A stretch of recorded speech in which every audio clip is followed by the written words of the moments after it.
HBO Sports presents Boxing After Dark.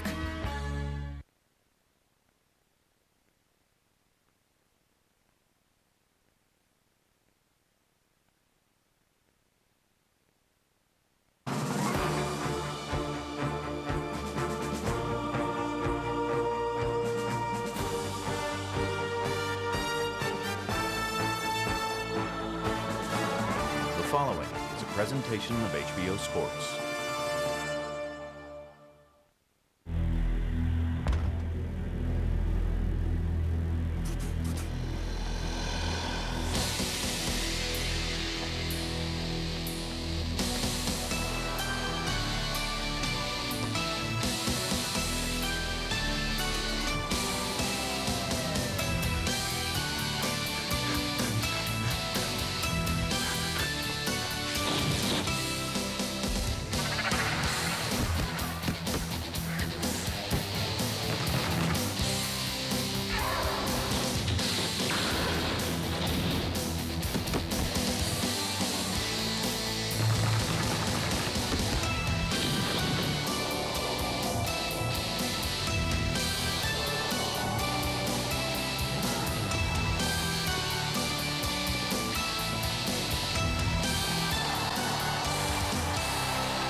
Welcome to another edition of HBO's Boxing After Dark from Terrible's Prim Valley Casino Resort in Prim, Nevada. Tonight, a triple header featuring some of the most exciting young talent in the sport and offering a possible sneak peek at boxing stars of tomorrow. We'll start things off with James Kirkland, an undefeated knockout artist from Austin, Texas, facing off with Nigeria's Aramaseli Albert. Our second fight of the evening pits undefeated Alfredo Angulo against Richard Gutierrez, whose only loss came at the hands of Joshua Clottey. And in our main event, Gutierrez Gamboa, who won an Olympic gold for Cuba in the 2004 Games, matches up with Darling Jimenez. All three bouts are scheduled for 10 rounds. Hello again, everyone. So glad you can join us for HBO's Boxing After Dark. I'm Bob Pop. I'll be joined at ringside by former undisputed heavyweight champion of the world, Lennox Lewis, and Max Kellerman. This is a very exciting evening because you have three undefeated, talented prospects. What makes this night so intriguing is the fact that they are in tough this evening. They have very good competition, boxers who have an intuitive nature as to how to win. These three opponents that the three prospects are facing tonight have competed 74 times as a professional combined. They've only lost 4 fights. It should be a very entertaining and exciting evening. We'll get things started in the junior middleweight division. 10-round action as James Kirkland steps into the ring against Aramaseli Albert. James Kirkland was on the deck in his last fight in November in the first round against Alan Conyers, but he came storming back, showing explosive power and finishing off Conyers in the first round at 256. Meanwhile, his opponent tonight is Aramaseli Albert. He is a two-time Olympian representing Nigeria in both the 1996 and 2000 games. What type of experience does he have? 568 bouts as an amateur. Let's take a look at the tail of the tape for tonight's first bout of the evening between Kirkland and Albert. Kirkland at 24 years of age. He weighed in at 154 pounds. He rehydrated only 4 pounds to 158. Albert rehydrated 5.5 pounds to 158 pounds. Time for the rules with our unofficial ringside scorer, Harold Letterman. James Kirkland, Aramaseli Albert fight is scheduled for 10 rounds using the unified rules of the Association of Boxing Commissions. There is no 3 knockdown rule. Only the referee can stop the fight. In case it is caused by an accidental headbutt, we go to the scorecards after 4 rounds have been completed, and you cannot be saved by the bell in any round, including the 10th and final round. Bob. All right, Harold, we're set for the formal introductions. Here's our ring announcer for the evening, Michael Buffer.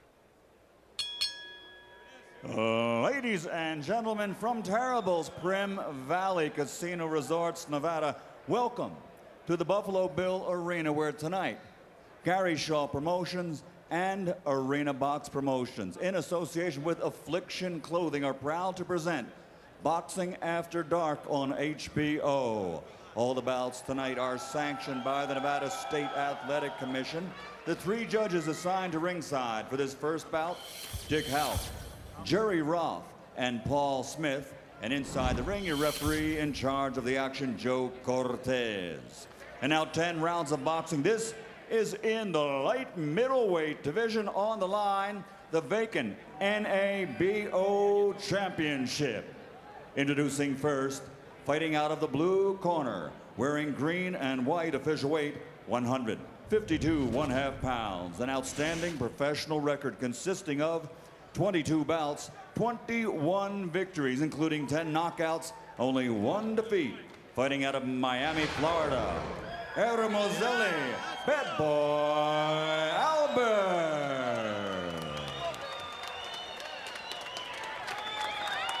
And fighting out of the red corner, wearing black with white, official weight, 154 pounds. A perfect professional record, 21 bouts, 21 victories, including 18 knockouts. From Austin, Texas, the undefeated James Kirkland.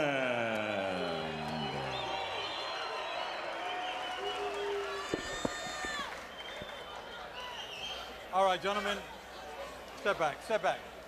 We went over the rules of the dressing room. I expect a good, clean fight. Obey my commands at all time. Keep those punches up. Remember, guys, I'm fair, but I'm firm. Touch about. Former female fighter standout Ann Wolfe trains James Kirkland. James Kirkland's a natural fighter, and Ann Wolfe trains him to be a fighter more than a boxer. And I think you're going to like watching this guy fight, because that's what he does. We begin round number 1, scheduled for 10. You saw that welt on the head of Hermoselli Albert. It is not something that was incurred during any kind of sparring or training. He's had that since he was a kid. Bob, you see the urgency right away that Kirkland attacks. This is why this guy's so much fun to watch. He was dropped in round number 1 in his last fight, battled back, and we asked him about it. He said, what were you thinking when you got knocked down against Alan Conyers? He said, I got knocked down on TV. People are going to give me hell. I better get to work. And he certainly did in finishing him off at 256 in the first. Albert loves to go to the body, but right now he's bending his middle half of the body and putting himself, And he goes down, and he is hurt. Yeah, he Short got hit. shot on the inside. Oh, I don't think he's going to make it. He's got blood on his head. He looks very wobbly right now. The referee's taking a good look at him. Let's go. He was down in his only loss against Julio Jean, and he's hurt again, and down he goes, and Joe Cortez stops it. Bob, it seems like his legs wasn't there after that first shot. Even after Kirkland knocked him down the first time, you could see he was almost angry. Kirkland was almost angry that he couldn't jump right on a guy, that he had to wait 8 seconds before he could jump back on his opponent. James Kirkland, now 22-0, gets his 19th stoppage against a tough Hermoselli Albert, a veteran guy with a lot of experience. He had never been stopped, only 1 loss in his career. Albert's wondering what was that shot that hit him, because he couldn't believe that he was on the canvas, and he still can't believe, you know, what happened. Kirkland landed 10 of 34 punches in the round. All 10 were power shots. Short shot on the inside, dropped Albert first, and then he finished him off. So he's being checked out by the ringside physicians. So James Kirkland, the 24-year-old from Austin, Texas, has battled a lot of problems, born into poverty, spent some time in jail, but let's watch Lennox, his work with the straight left hand. It was one of those shots on the tempo that really bugged him there, and he couldn't recover from that shot. And then you saw that nice straight left hand on the inside. Here's another look at it. On the left side of the tempo, wasn't able to recover. And here we look at the second one, still haven't really recovered too well. His legs just didn't react to his body the way he would want it to, but you know, it happens sometimes. Yeah, you saw that left hand, then that right to the temple, and then another short, straight left hand by Kirkland, who was sharp, and he took care of business. And, you know, sometimes when you step into the ring, you know, everybody says you have to always be warm in that first round, and it seemed like he was a bit cold, Albert. So James Kirkland, who under the guidance of trainer Ann Wolfe, they have a very rugged style of training. They do some things that are quite unorthodox. as far as how they train. Sometimes he'll spar, then they'll hold him down with 4 people in the ring and make him have to wrestle his way out. Well, he didn't have to wrestle. He punched his way to a victory. For the official time of the stoppage, Michael Buffer.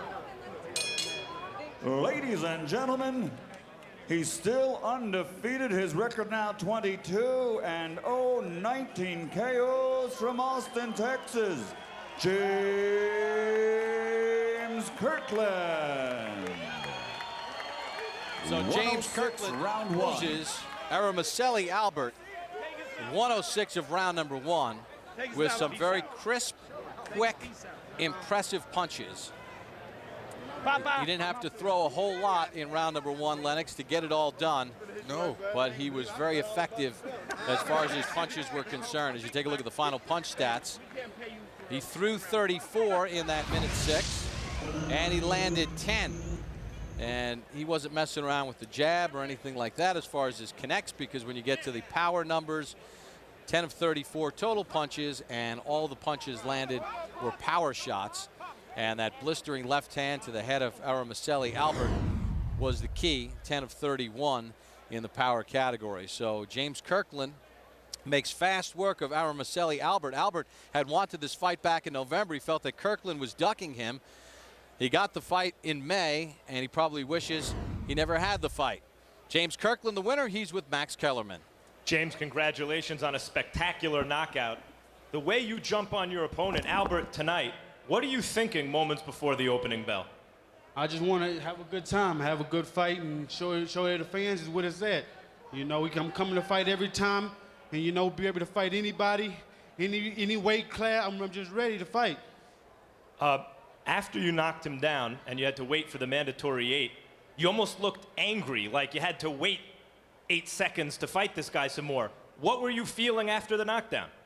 I felt real good. My trainer warmed me up real good, and Pops, they worked with me in the corner back there, and, you know, just sticking to the game plan. Speaking of Ann Wolf, your trainer, Ann, you have this gym in Texas that people are talking about. Some people think you're insane the way you prepare your fighters. Some people think maybe you're on to something. What did you do to prepare James for this fight tonight? I trained him like a throwback, because all this new boxing, we go back to the old school. We do things that you ain't gonna never see in here. If you play with a puppy, you'll lick you in the mouth. When you come to the gym, there's bulldogs in there. You better be a bulldog or you're gonna get ate alive. James, how does your preparation in Ann Wolf's gym prepared you for tonight? I've been training 2 months for this fight right here, getting prepared, and I don't never underestimate anybody that I fight. I give it my all, and I come to fight like as a killer, you know. I'm coming to do what I have to do.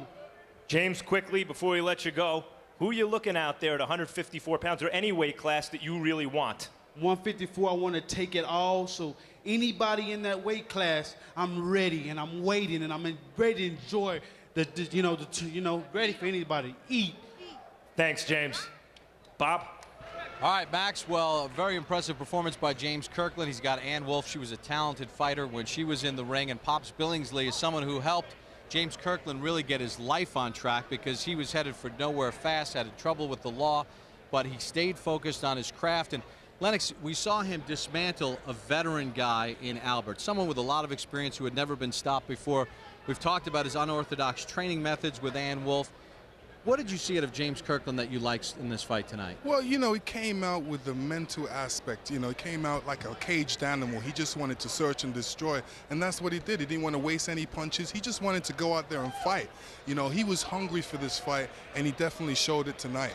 What about the training routine that he's going through with Ann Wolf? So many crazy things. They have a heavy bag tied on the back of a truck. They go backwards with the truck. He has to hit the bag, holding him down, having people hit him in the gym, and he can't hit back. That's great. Great stuff, because I actually first seen that when Ann Wolf was doing that. You know what I'm saying? She's running on the street, and there's a bag on the back of the truck. I should try that. You know what I mean? There's some good methods out there of training. You know, you could blow bubbles and somebody punch in the bubbles. So everybody's got their own idea of training and their own training method. So I think that's a great training method that she's putting him under, because it's definitely working for him. Can't see you hitting bubbles. Well, we are having a night of prospects. James Kirkland has held up his end of the bargain. We still have a couple more fights to go. We're in Primm, Nevada at the Terribles Resort and Casino, located about 40 miles south of downtown Las Vegas, Nevada. 2 more fights to come. Alfredo Angulo, another undefeated prospect, taking on Richard Gutierrez. Gutierrez, very talented fighter, and it's going to be very interesting to see about Alfredo Angulo. He hits hard, 12-0, 9 knockouts on his resume. Very workmanlike approach. He was an Olympian for Mexico in the 2004 Olympic Games. Richard Gutierrez, another veteran, a lot of experience, only 1 loss on his resume. Someone that really feels that he has the experience to handle Angulo in the fight tonight. Should be interesting to see how Gutierrez does. And then coming up, you get a look at 2004 Cuban Olympic gold medalist Yorkis Gamboa. He'll be stepping into the ring against New York darling Jimenez. Gamboa, well, nice and relaxed, very confident. This is a man that is blessed with all the physical tools. You know, in baseball, they say a 5-tool player. He's a 5-tool fighter. He's got speed, intelligence, the know-how. He defected from Cuba in December of 2006. Very relaxed, started his career in Germany, making the transition to the United States. And darling Jimenez, he had a very good amateur career in New York, a 5-time New York Golden Gloves champion, someone who was once viewed as a hot rising star in the sport about 3.5, 4 years ago. 2 losses on his resume. They came in 03 and 04, but he feels that this is a fight where he can sort of reclaim his position in the junior lightweight division. Let's take a look at the HBO sports calendar. Tomorrow morning at 8 a.m. or on Monday at 10:15 p.m. Catch this month's Real Sports, which features the first TV interview with Matt Walsh, the former Patriot assistant at the center of the Spygate scandal. On June the 7th, live on HBO, middleweight champion Kelly Pavlik defends his title against Gary Lockett.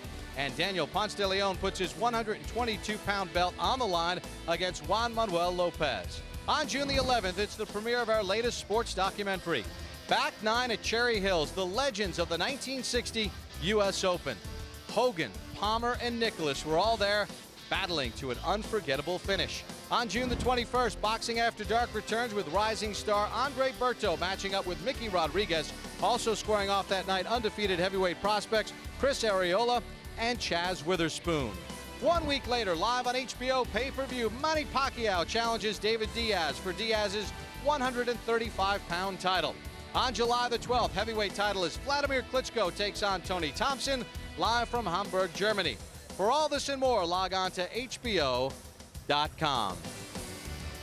Rejoined at ringside by HBO boxing analyst Max Kellerman. Max, start just quickly. Kirkland goes out, takes care of business in short order against a very talented guy in Albert. He seems to be practicing what he's preaching. Yeah, the reason I wanted to talk to Ann Wolfe about this is the things she has James Kirkland do in the gym are unlike things I've ever heard of in boxing. She essentially physically tortures her fighter in the gym to prepare him for scenarios much worse, she thinks, than anything he'll actually have to face in the ring. And you can see that Kirkland responds to it. Fighters with that style, who knows how long they last. But while they're active, they're really fun to watch. That kind of attacking style. And Bob, it was the urgency with which Kirkland attacked. Like he had no time to waste. Like it was the final round of a very close fight. It's fan-friendly, and I'm just curious to see how this guy's career is going to play out. All right, this is a night of young, undefeated prospects against very talented opponents. Now, it didn't look that way, but Albert is a good opponent. Gamboa is fighting in our 3rd fight of the evening, the Cuban Olympic, taking on darling Jimenez. But we can't lose sight of Alfredo Angulo, who's fighting in our next fight, and he's in against tough competition as well. Yeah, Gutierrez is the kind of guy, he's a really good example, and we've seen him on Boxing After Dark before, losing close to Joshua Clottey, of these raw fighters out of Colombia. They come talented and very tough, game, but without really extensive amateur background, so they have to learn on the job. Gutierrez, not that long ago, learned a lot on the job against Josh Clottey in a close decision loss here on Boxing After Dark. Angulo is a really, really good, aggressive, right-handed puncher. Used to be a catcher in Little League, or I guess it was high school or junior high school in his hometown. And you could see he was a strong right-handed throwing catcher because he throws that right hand, and if it's caught, it's trouble. The one thing he hasn't been doing as a pro is catching punches. 154 pounds, junior middleweights, Alfredo Angulo taking on Richard Gutierrez. Let's take a look at the tail of the tape for our second bout of the evening between Angulo and Gutierrez. Angulo 25 years of age, Gutierrez 29. Angulo 154 pounds. Gutierrez weighed in at 152. Gutierrez rehydrated to 159 pounds. Angulo added 6 pounds to 160 on our unofficial scales. Time for the rules with our unofficial ringside scorer, Harold Letterman. The Alfredo Angulo Richard Gutierrez fight is scheduled for 10 rounds using the unified rules that you see on your screen. Bob, real quick, the 4 criteria that the judges will use to score each individual round: clean punching, effective aggressiveness, ring generalship, and defense, with a strong emphasis on clean, effective punching. Bob. So we're set for our second bout, 10 rounds in the junior middleweight division. There is Richard Gutierrez, born in Colombia, fighting out of Miami, Florida. Got started in street fights as a kid. His dad said, hey, why don't you go to a gym and make use of that skill at the age of 15. He wound up graduating high school, and he's tried so hard to give back to his family that he's actually put his younger brother through private school and one through college. Said, hey, I'm very proud to give back to my family, build my mom a house. They've given so much to me. And Lennox, he feels that he has the experience and the ring generalship to teach the raw Angulo a lesson. Well, we're gonna have to see, because you know, styles make fights, and whether he has the right style to beat Angola is something we need to see. I think it's important to know that when he steps into the ring, he's always in great shape. But you know, Angola's a slugger out there. He's dealing with a great slugger, a person that doesn't really catch punches. He keeps his hands up really nice, and he wants to get at you. And if you noticed in our graphic, you would say, hey, isn't that Richard Gutierrez? Well, when we spoke with him, he said, hey, there is no D in my name, it's Richard. So we've taken the D off to make him happy. Not a lot of D in his game either, Bob. A lot of O, and he's going to need it against Alfredo Angulo. They should spell Richard with an O. Angulo has a lot of O. He was the 2004 Olympic representative from Mexico, stablemate of Chad Dawson, supporting his entire family as well. He doesn't even want his younger brother to fight. He says, I'm fighting to make sure my younger brother stays in school, but wow, what a fighter he's become. You know, he is a really good right-handed puncher. He's an aggressive fighter. He doesn't just eat punches on the way in, but he's the more compact puncher of the two. A lot of times a guy has a good straight right hand against another guy, in Gutierrez's case, with a good left hook. The right hand lands first. But of all 3 fights on the card tonight, Bob, this is the most evenly matched and the one that promises the most back and forth fireworks. His entire family has come to Prim to watch him. In fact, some of his sisters made the drive all the way from Omaha, Nebraska to see Alfredo perform tonight. Time for the introductions. Once again, here's Michael Buffer. Ladies and gentlemen, from Terribles, Prim Valley Casino Resorts, Nevada, this next contest is brought to you by Gary Shaw Promotions and Arena Box Promotions in association with Affliction Band. Of course, sanctioned by the Nevada State Athletic Commission. The 3 judges assigned to ringside: Dwayne Ford, Robert Hoyle, Dave Moretti, and inside the ring, your referee in charge of the action, Tony Weeks. And now 10 rounds of boxing. This is in the light middleweight division. On the line, the vacant WBO Intercontinental Championship. Fighting out of the blue corner, wearing black, officially weighing 152 pounds. An outstanding record consisting of 24 victories, including 14 knockouts, only 1 defeat. From Arona, Colombia, here is Richard El Toro Gutierrez.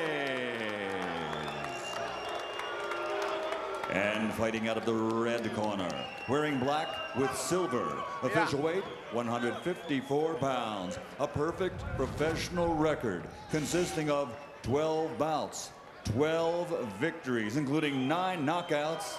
Damas y caballeros de Mexicali, Baja California, Mexico, the undefeated Alfredo El Perro Angulo.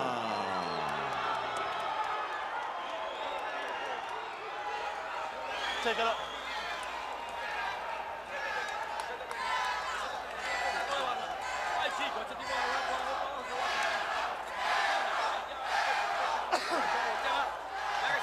Caballero, ustedes recibieron sus instrucciones. Mira, aquí está bien, aquí no. Mira, aquí está bien, aquí no. Yo quiero una play limpia. Escúchame, cuídate. ¿Listos? ¡Vámonos!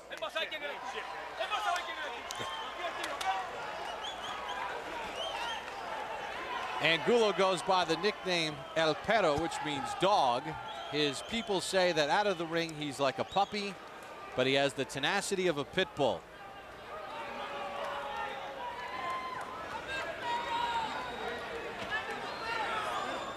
Gutierrez has some lockjaw himself, Bob. This is going to be fun. Tony Weeks doing a little housekeeping, getting a towel out of the corner. We are underway. Round number 1 scheduled for 10.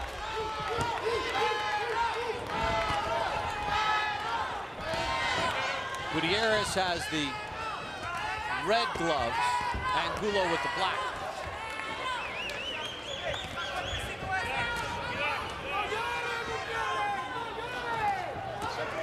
Hook to the body by Angulo.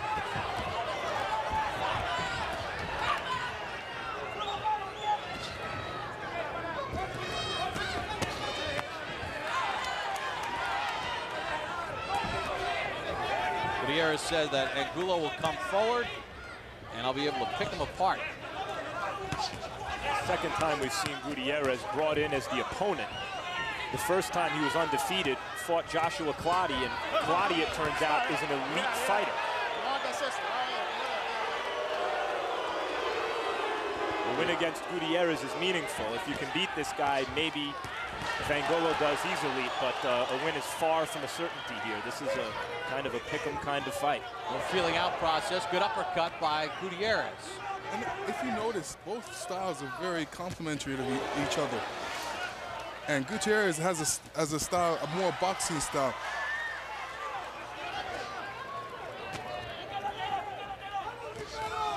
Both of these guys heavy-handed. Angulo trying to dig to the body. Straight left hand by Gutierrez found the mark.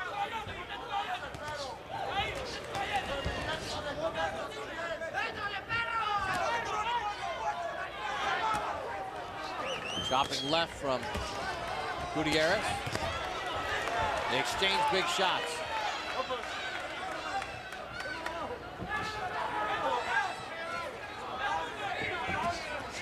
Straight right hand from Gutierrez, and Angulo digs back to the body and then to the head. Right hand from Gutierrez. Snaps another right hand, does Gutierrez. Gutierrez is getting the better of some of these exchanges with the right hand, which is Angulo's Sunday punch. Gutierrez seems like he's controlling the action in the ring, too. He's doing what he wants to do. He's not getting hit with any silly punches, and he's throwing them when he wants to. And he seems like the guy that's looking right now, looking for that perfect shot.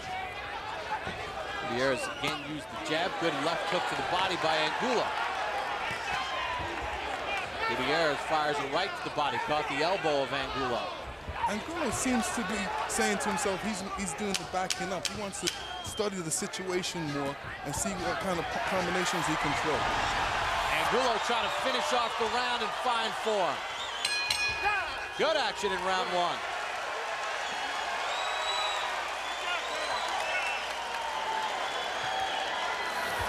Respira profundo. Breathe deeply. Hijo, levanta la mano, usa más el jab, okay? Use the jab some more. Use the jab. Bring your hands up and use the jab. Ten cuidado con los ganchos. And be careful with those hooks. Siempre que tires el gancho, levanta, recoge bien tu otra mano. Dale agua. Respira profundo. Está duro. Derecho, y llaveando. Use the jab and get the right into the body, into the chest. And be careful with the last 30 seconds. You've got to keep up the pace. Use the jab. Use the jab. Use the jab. Double up. And bring that right into the chest. He's weak. He's weak. He's got nothing on you. Come on, bring him up. Bring him up. When he gets up, bring him up. Good work rate for Alfredo Angulo and Richard Gutierrez in round number 1. Both guys had their moments.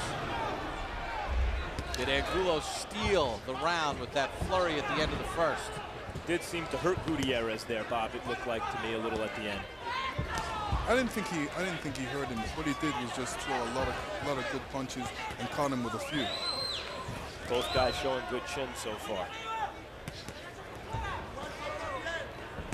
Angulo threw 127 punches according to CompuBox. 87 with power shots.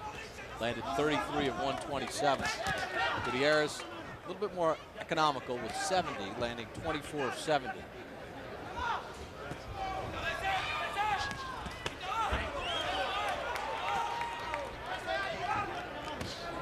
It is interesting, Lennox. You see two guys that really have similar styles going against each other. It's great. It's, you know, I always say it's all strategy, and it's like a chess match out there. Who can figure out the first guy first? Angulo's left hand a little low. That was very low. Tony Weeks acknowledges it. No. It's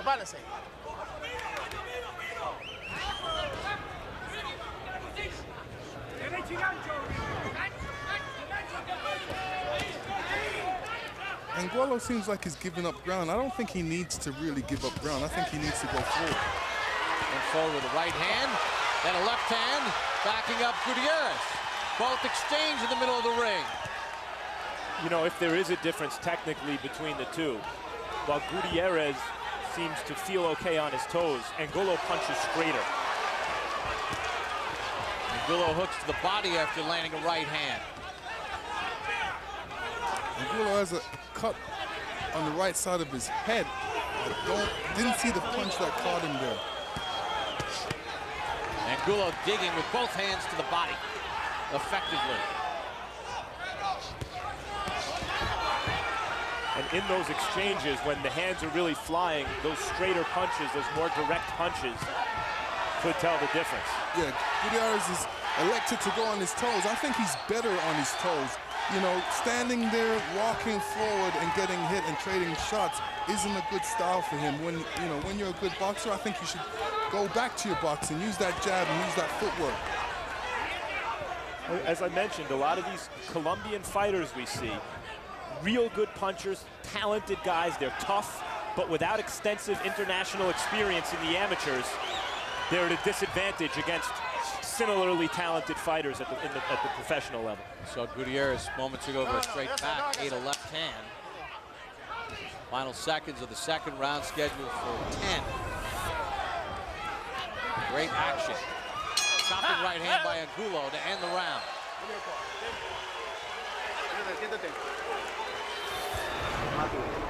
Relax, relax, relax. There's nothing there. I'll work there on the head. Careful with his uppercut. Careful with his right uppercut. Catch this month's Real Sports for the first TV interview with Matt Walsh, who illegally shot video of opposing team sideline signals for his former employer, the New England Patriots. When I was doing it, I understood what we were doing to be wrong. We went to great lengths to keep from being caught. You can catch this installment of Real Sports tomorrow morning at 8 a.m. or Monday at 10:15 p.m. You don't want to miss it, as he sort of lifts the veil behind the Patriot Kirkland. Very intriguing interview with Matt Walsh done by Andrea Kramer for Real Sports. Round number 3 underway for Alfredo Angulo and Richard Gutierrez.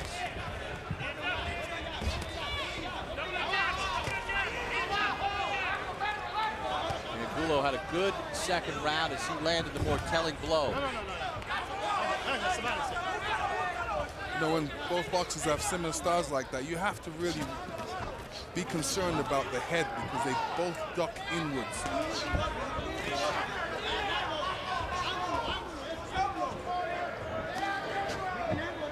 Thanks for seeing a little more movement here from Gutierrez. It looks like of the two fighters, he has the ability to fight 2 different ways, and when he doesn't necessarily lapse into Angulo's style as he shoots a right hand, he can have some success. Yeah, I believe he's got a more fluid boxing style compared to his opponent. Angulo digging in with a combination. You know, Angulo, this is where he loves to be, in the middle of a phone box. You know, this is where he wants to slug it out and throw his punches. Doesn't have to move around and catch his guy. This is what he loves. Gutierrez needs to make it more difficult for him and give him some movement. Nice combination by Angulo. A left and a right to the head.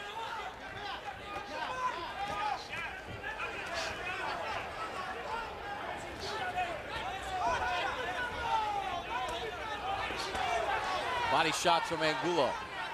You know, while Gutierrez has some of the trappings of the better boxer, meaning he looks a little more athletic, a little more mobile, maybe faster hands.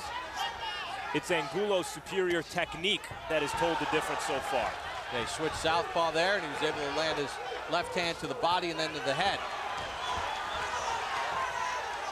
Gutierrez shoots a right hand back. Angulo digs to the body, missed with a right hand, then shoots a left and scores.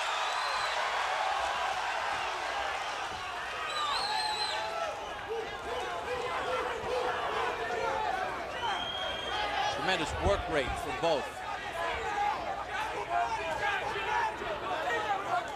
Both of them look a bit spent after this third round because they've been throwing a lot of punches from round one.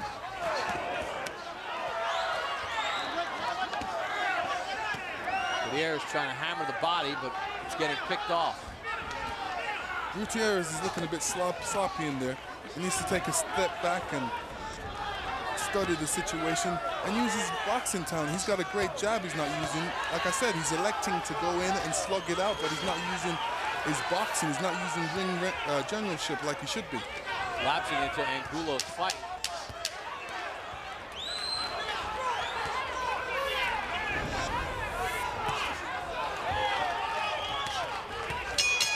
Another combination to punctuate the end of the round for Alfredo Angulo.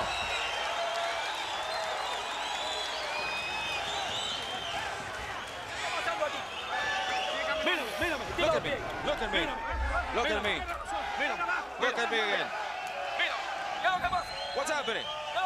What's happening? You've got to work the body. Work the body. Use the jab. You've got to jab. You've got to jab.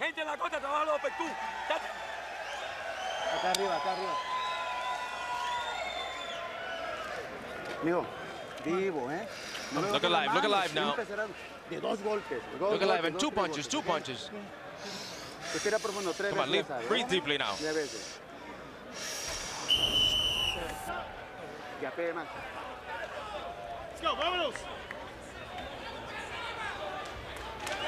Through the first 3 rounds, Alfredo Angulo is averaging, throwing according to CompuBox, 115 punches per round. Gutierrez averaging 68 punches thrown per round. Time to get the scorecard of our unofficial ringside scorer, Howard Leonard. Okay, Bob. 2 rounds to 1. 29-28, Alfredo Angulo. I gotta tell you, Bob, the first round I thought Richard Gutierrez did okay. He was landing good hard shots, showed real good defense. Alfredo Angulo got into a rhythm in the second round and started a fight at absolutely blistering pace. He turned it on like he's doing right here. He absolutely swept rounds 2 and 3. 2 rounds to 1, Angulo. And he comes out with a good body shot here in round number 4. Then a left hook to the chin. I incidentally agree with Harold, but as tough as these two are, 10 rounds is a long time to be fighting at this pace, considering both of them punch the way they did. And Gutierrez looks like it's really affecting him. He looks a bit spent out there, a little bit tired. He should be throwing that jab a bit more. He looks a bit flat-footed when he should be on his toes a little bit more. You heard his corner lament that he wasn't busy enough compared to the ultra-busy Angulo. Angulo loves this. This is his type of fight. He loves to not look for a guy to slug it out, a guy that's in front of him. They don't have to look for. He can practice what he practices in the gym because the guy's right there for him.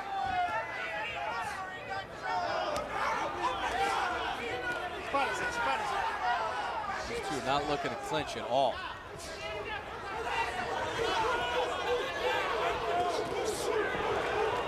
Just missed with a big right hand, does score a right. Gutierrez has to cover up.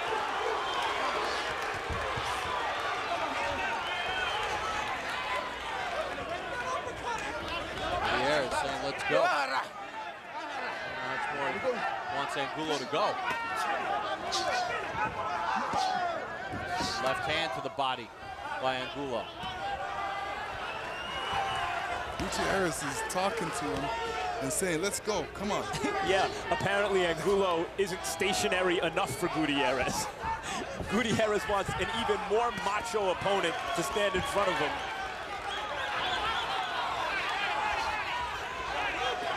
As though the slightest bit of technique on the part of his opponent is offensive to him somehow.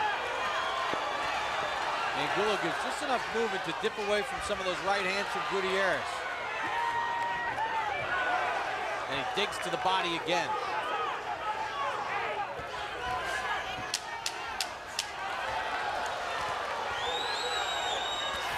What we're seeing here is class telling over time. Angulo dances away after another solid round. 4 rounds complete. Still to come, Yuriorkis Gamboa, the Cuban Olympic gold medalist from the 2004 Olympic Games, one of the hot, young, rising stars in the sport of boxing. Tremendous speed, punching power, athleticism in the ring. Going through his final preparations, he'll be taking on 28-year-old Darling Jimenez. Jimenez has a good record of his own, tremendous New York amateur experience. Been in against good competition as well. Should be a good one. That's our final fight of the evening for you. 10 rounds, 130-pound weight limit.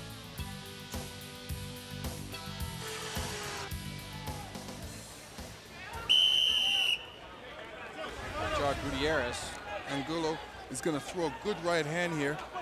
Straight across. Straight to the point. Round number 5 begins. Angulo has finished all the exchanges. You saw the way he finished round number 4. Tripled up the left hand and moved away from danger. He's outworked Gutierrez, and he is concentrated on the body. He has not forgotten about the body. Lennox, what can Gutierrez do to stem the tide here of Alfredo Angulo? Hurt Angulo! There was a left hand to the chin that hurt him.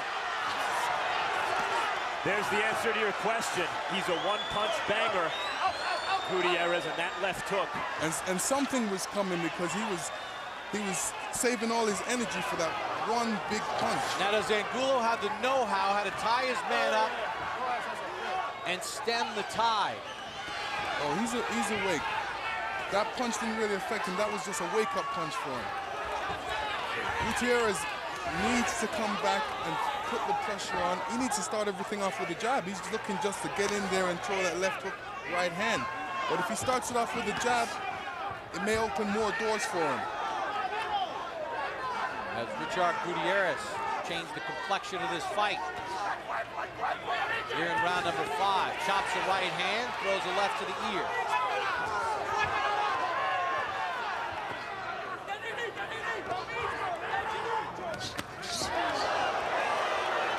Oh, he's hurt. Chops the right hand. He's hurt. Gutierrez is hurt. That right hand hurt him. Yeah, let me now tell you. Angulo looking to finish it off, right to the stomach.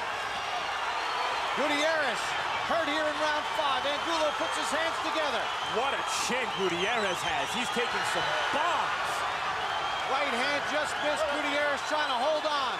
Under a minute to go here in the 5th. And what heart, he's still winging shots, Gutierrez. Angulo goes to southpaw, now goes back to conventional. A lot of time left in this fight, in this round, I should say. Whether Gutierrez can knock out those cobwebs and get those cobwebs out of his head, I doubt it. Right now, he's under some serious pressure. You see the difference in the two when they had each other hurt. Angulo's much calmer and more precise with his attack. And he digs in with a right-left combination. Right hand again. Right hand just missed. Then a left hand to the jaw. Gutierrez rocked again. Right hand across. And Gutierrez is hurt. Tony Weeks has stopped it here in the 5th.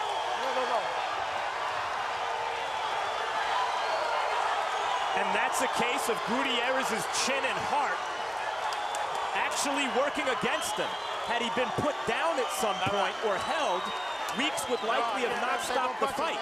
As it was, Gutierrez was a sitting duck for those hard shots, and Weeks felt he had no choice. Gutierrez hurt Angulo in round number 5, and then Angulo hurt him not once but twice, and Tony Weeks stops it.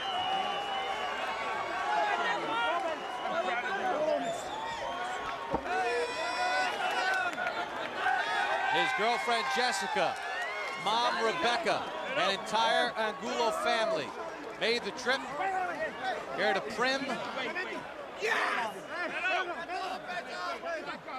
And watch Alfredo Angulo finish off Richard Gutierrez. All right, Gutierrez had Angulo hurt, and then Angulo comes right back with a right hand, Lennox.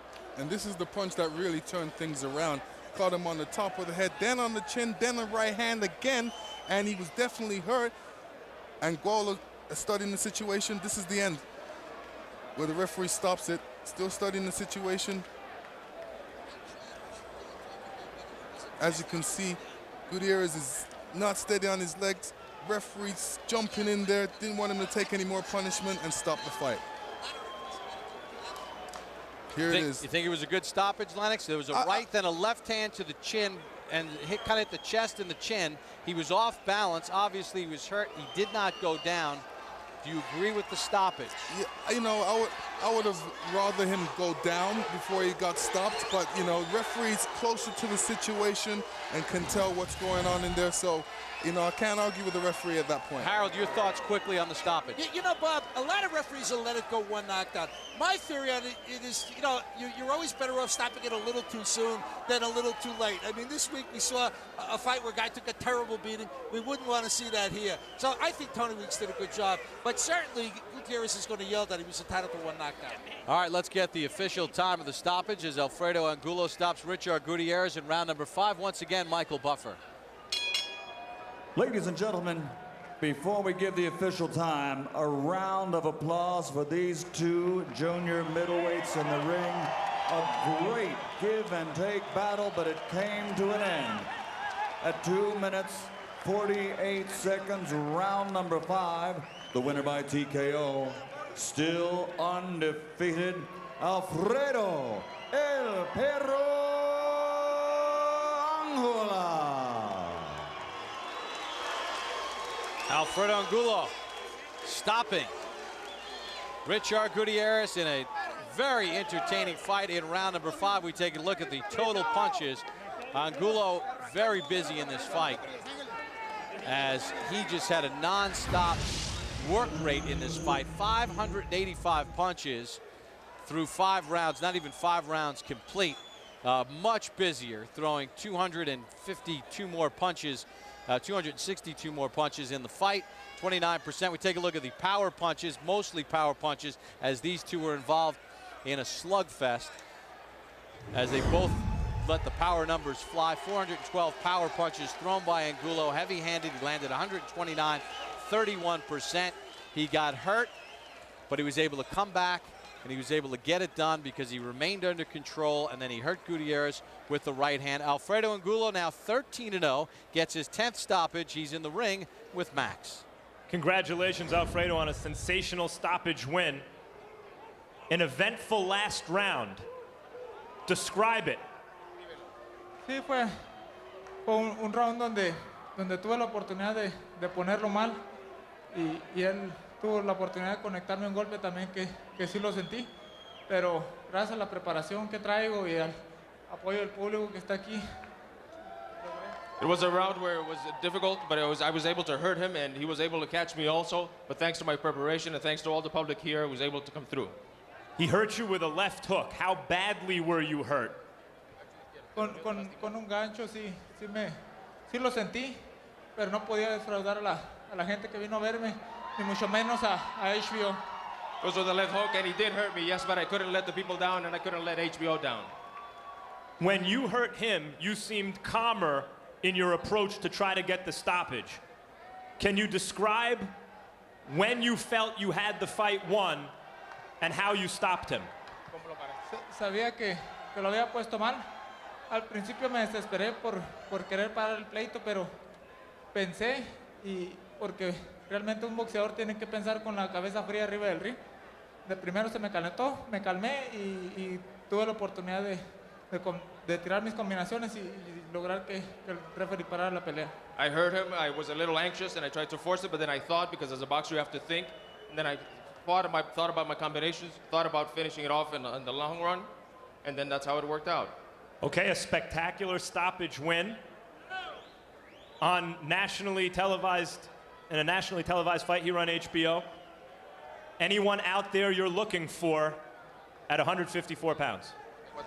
Yo, el que mi daddy Gary Shaw decida, yo estoy listo para quien sea.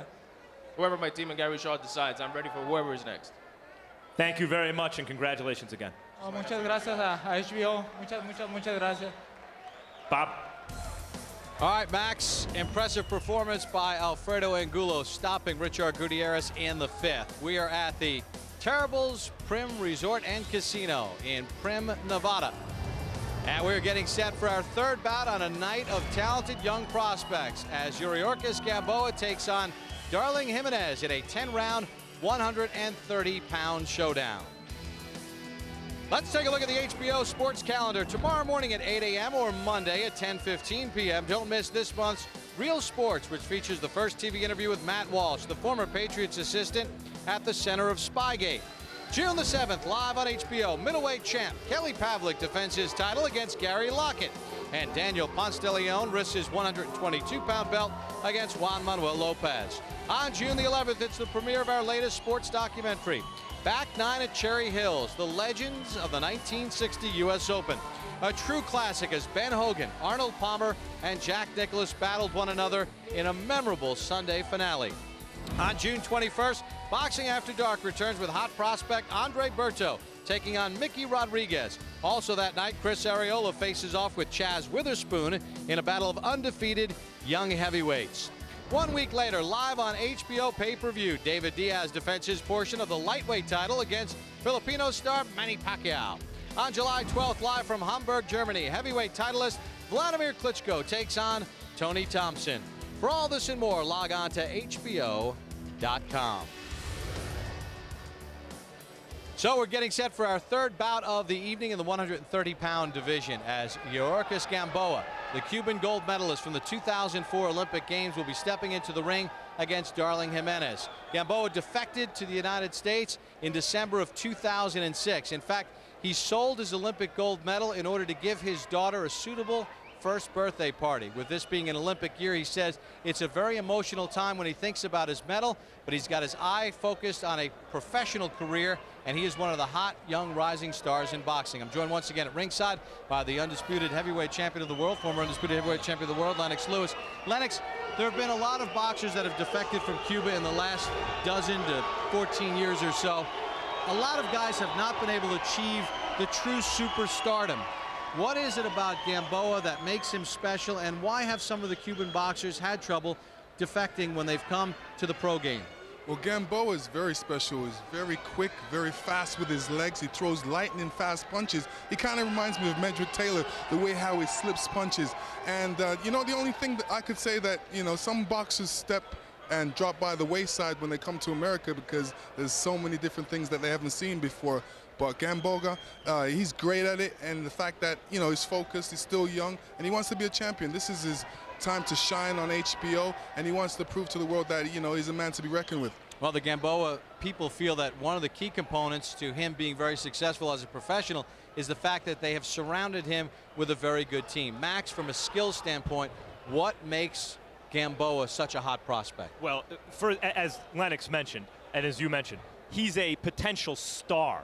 Look, there have been, of the Cuban defectors, there's been one great fighter who wound up in this country, Joel Casamayor. There have been some good ones, Diabelos Hurtado, Juan Carlos Gomez in Germany, but Casamayor's been the only one to achieve real greatness. But even Casamayor did not fight in the kind, and does not fight in the kind of style that creates demand to see him. Gamboa, if you have any friends who are flipping around, not sure what they want to watch tonight, and you happen to cross this telecast, even if you're not a boxing fan, call them up and tell them to tune in right now. Gamboa is must-see TV because he attacks, as we saw Kirkland in the first fight tonight, with urgency. And he's worth watching no matter how far he goes in the sport. And by the way, as you mentioned, Bob, he has the potential to go farther than any of the Cuban former standouts we've seen. Darling Jimenez would like to put a little fly in that ointment. He'll be taking on Gamboa in our final fight of the evening. Let's take a look at the tail of the tape for Gamboa and Jimenez in this 130-pound showdown. Gamboa, 26 years of age. Jimenez, 28 years of age. Gamboa, 128.5 pounds. He's rehydrated all the way up to 140 pounds. Jimenez at 131 pounds at the official weigh-in. On our unofficial scales, he has only added 1 pound to 132. Time for the rules with our unofficial ringside scorer, Harold Letterman. The Yuriorkis Gamboa Darling Jimenez fight is scheduled for 10 rounds using the unified rules of the Association of Boxing Commissions. There is no 3 knockdown rule. Only the referee can stop the fight. In case it is caused by an accidental headbutt, we go to the scorecards if the 4 rounds have been completed, and you cannot be saved by the bell in any round, including the 10th and final round. Bob. All right, Harold, we're looking forward to the showdown, and there is Darling Jimenez, born in the Dominican Republic, fighting out of the Bronx in New York City. Max, just a couple of years ago, this kid was viewed as a hot prospect, and he has, not to the level of Gamboa, but a pretty good amateur resume as well. The real difference is Gamboa was an international superstar, gold medal Olympian. Darling Jimenez did not succeed on the international level, but at the local level, the New York Golden Gloves, very prestigious local tournament, he won 4 consecutive years. In 3 of those years, Bob, he was the Sugar Ray Robinson Award recipient for the best fighter at any weight class in the New York Golden Gloves. So he was a real prospect, as you mentioned. You wonder about ring rust. He has not fought in 1 year and 20 days. His last fight was April the 27th of last year. Knocked out Michael Anchondo in the 3rd round. He says management problems. He didn't have anybody who was getting fights for him. He says he's got his team in place and he's got a renewed focus. Yeah, and by the way, he's a good contender. He's a good fighter who knows how to handle himself, and the kind of guy that phenoms like Gamboa have to get by if they want to go on to great things. So Jimenez has made his way into the ring, awaiting Gamboa, the 2004 Olympic gold medalist at 112 pounds, representing Cuba. Gamboa is full of confidence. He appears to have a tremendous work ethic, Lennox. He's got all the tools. He only has 9 fights as a pro. He's stepping up in class. He may have 9 fights as a professional, but he's had over 450 fights as an amateur. And let me tell you, coming from the Cuban system, you know, he's basically a professional, and he's gone through a lot of things that most professionals haven't gone through yet. So when he steps in the ring, he's very poised, and he's a great guy to watch. You know, he's got a good style, and he's also got fast, quick foot movement, so he can really break down a guy fast and chasing him around the ring as quick as possible. But when you see his speed, you're gonna say he's fast. He was training for the Pan American Games in Venezuela with the Cuban team in December of '06. Crossed into Colombia, fought his first 4 fights in Germany. His wife and daughter have since defected, so he has his family unit together, so he's well-grounded, Max. Yes, and speaking of the ground, Lennox mentioned the foot speed. The way Gamboa closes the distance on his opponents is reminiscent, you mentioned Meldrick Taylor, Lennox, of Mike Tyson or Jack Dempsey in miniature. We're set for the formal introductions once again to our ring announcer, Michael Buffer.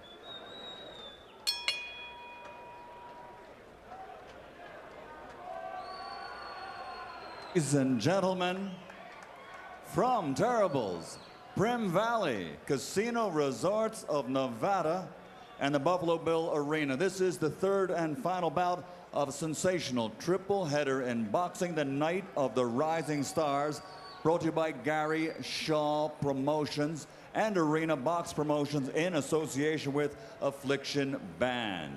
This contest, as all the others, is sanctioned by the Nevada State Athletic Commission. Chairman John Bailey, Executive Director Keith Kaiser. At ringside, the 3 judges scoring this bout will be Raul Caiz Sr., Patricia Morse-Jarman, and Dolby Shirley. And inside the ring, your referee in charge of the action, Russell Mora. And now 10 rounds of boxing. This is in the junior lightweight division. On the line, the vacant WBC international title, So for all the fans in attendance and the millions watching around the world on HBO Boxing After Dark, ladies and gentlemen, let's get ready to rumble!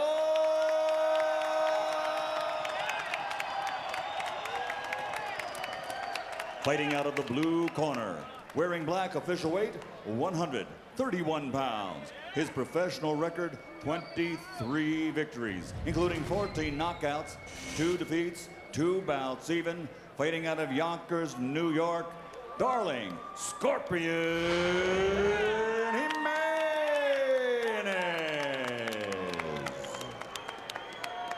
And fighting out of the red corner, wearing red, white, and blue, officially weighing 128 1/2 pounds, undefeated as a professional, 9 bouts, 9 victories, 8 of those 9 victories by knockout, originally from Guantanamo, now fighting out of Miami, Florida. Ladies and gentlemen, the undefeated Yuri Ortiz, El Ciclón de Guantanamo, Gamboa.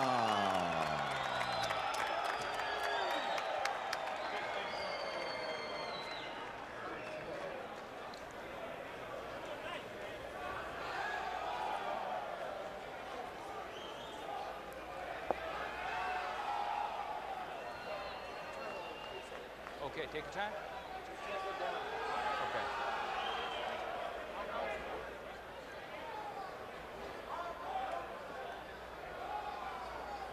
Gentlemen, we went over the rules in the dressing room. I want to remind you, I want a clean fight. Yo quiero una pelea limpia. Dios los bendiga. Toquen guantes. Touch up. God bless. Gamboa is called the Cyclone of Guantanamo. See if he can take Darling Jimenez and the boxing world in this country by storm. Gamboa told us that the people of Guantanamo are fiery people, passionate and aggressive.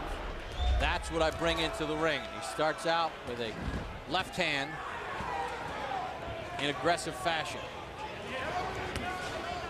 You look at Jimenez, mentioned he's coming off over a year layoff. He's only had 1 fight since August of '06. And Gamboa digging in with the hand speed to start.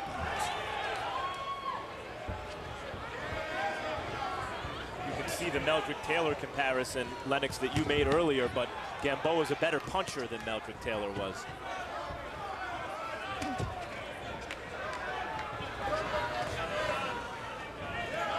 You're looking at 2 boxers with extensive amateur careers, so you know this is a great technical fight, great technical matchup of boxers. I had a chance to be at ringside in Athens for each of Gamboa's fights, and every time you came into the ring, there was a buzz, and you just said to yourself, man, this guy doesn't fight like your typical amateur. He's showing Jimenez respect here, circling on the perimeter more than he normally does. Normally he makes a beeline to his opponent. Get him up, get him up. Doubles up with the left hand, does Gamboa.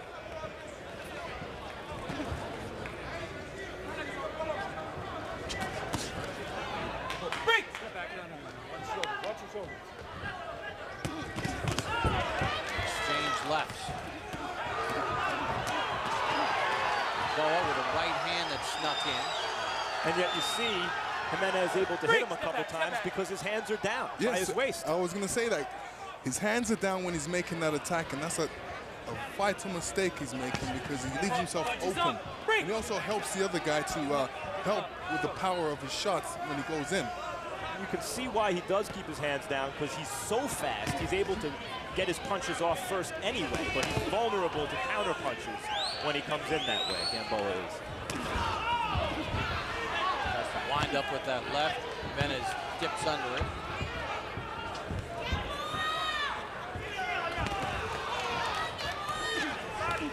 Here's the head movement from Gamboa, able to get away from some danger and then fire a combination.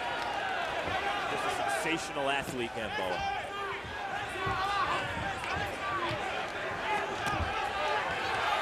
Touches Jimenez to the body, combination up to the head. Doubles up the right hand. I mean, to be able to stand in front of a fighter as good as Jimenez with his hands down like that, as dangerous as it is, it's impressive. Yeah, Jimenez got caught. He wants him to throw punches. That's why he's got his hands down and standing in front of his face. So if you throw one, I'm going to throw 6. End of 1. Vamos, siéntate, siéntate.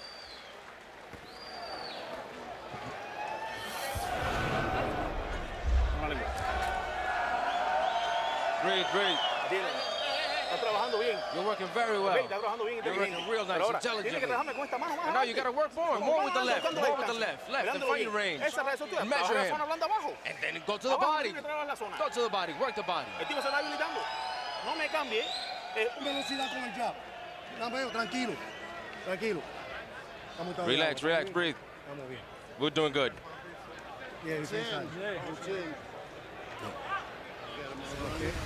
Is Jimenez landing a great left hook as Gamboa is coming in, but you know, Gamboa didn't even feel that.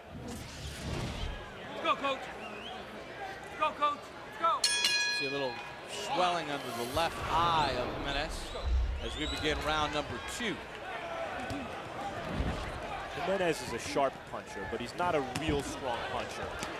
And Gamboa can be hit like that against Jimenez. Against a better puncher, that could be disastrous. Isn't that some of the polish that will come along with his professional career, that as he gets up in class, he'll have to polish some of the raw ability, Lennox? Yeah, I mean, this is a professional experience. You know, as an amateur, you may be the best in the world, but as a professional, you're relearning. You're learning different things.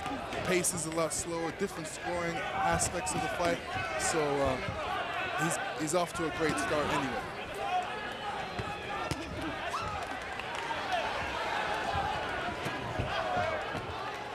Should Jimenez be using a jab at least to kind of keep Gamboa away? He was only, according to CompuBox, 1 for 10 in the first round with the jab. You know, and he's got a good jab. I'm surprised that he's not using it right now. Right now, he's more concerned about Gamboa throwing punches at him, and he's dealing with a defensive situation when he should be throwing that jab out there.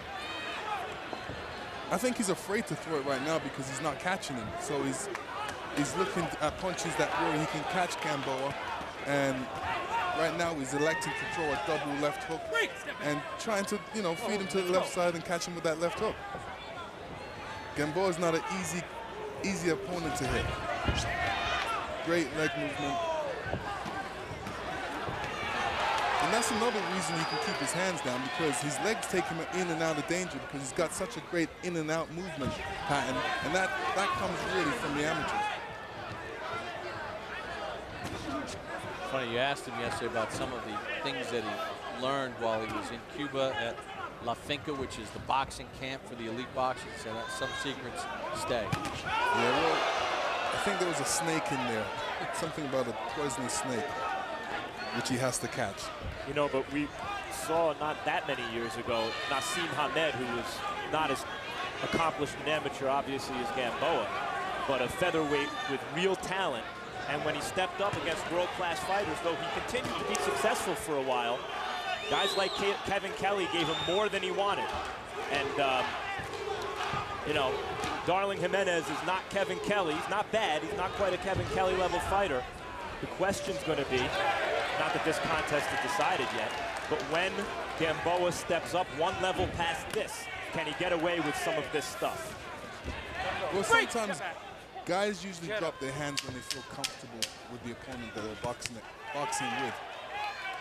For other opponents, you realize there's the higher risk out there, so you keep your hands up. So, you know, obviously he doesn't feel there's that much risk in this fight, so his hands are a bit down. And that's saying something, because Jimenez is world class. Get a towel. Got it. Sí, okay. Relax. Relax, relax. Relax, open your mouth. Open your mouth. Stick your tongue out. Atiéndeme. You're doing a real good job. A real good job. But you're bringing your hand down. You're bringing your hands down and you're letting him get in. Don't let him think. Don't let him think. You got to pop him. Don't let him breathe. Focus on your work now. Focus on your work and send your hands. Hands, hands. Pop to the sides. Get your right into the body. Speaking of Kevin Kelly, you ask, you shall receive, Max. Kevin checking out the fight tonight. He never received that rematch with Hamed, by the way. See some bruising above the left eye and below the left eye of Jimenez. And you usually get bruising the fact that he hasn't been in the ring for over a year, so his face is softened up a bit. Now he needs to get his face a bit more harder, so when he gets popped in the face, it doesn't show those bruises so quickly. You heard the corner of Gamboa say, you know, you put your hands up, you're letting him sort of stay in the fight. Really seize control of it. Get him up, get him up, get him up, punches up.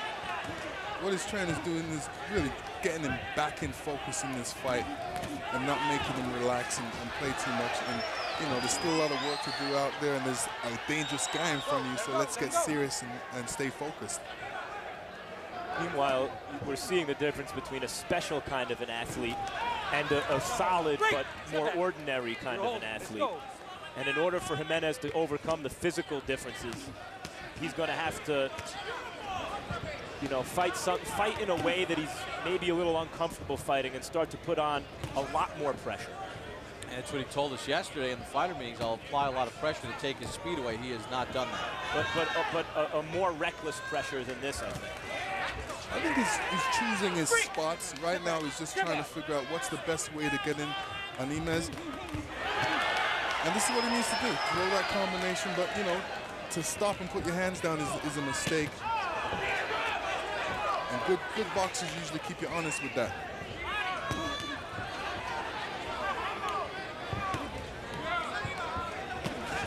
Boa shoots to the body, then dips away.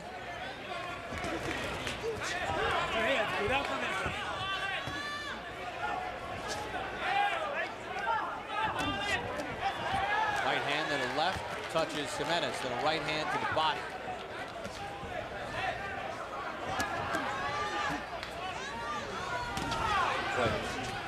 Jimenez just threw a telegraph slow hand to the body. Right hand to the body. If he does that again, Gamboa is going to jump on him. Well, you know, his speed has really slowed down since the first round. So I think the speed is really affecting him because of the fact that he can't catch Gamboa like he wants to. And that's a bit frustrating for him. Gamboa, we can start to get a sense in terms of his punching style. While he has an excellent knockout record and he is a very good puncher, he's not a heavy-handed kind of hit you anywhere and it's going to hurt you puncher. He's more of a Roy Jones speed equals power kind of puncher. Probably hit you with that punch you never saw because of that speed. Barely see the hands ringside, they're so fast. End of 3, Gamboa comfortably in control.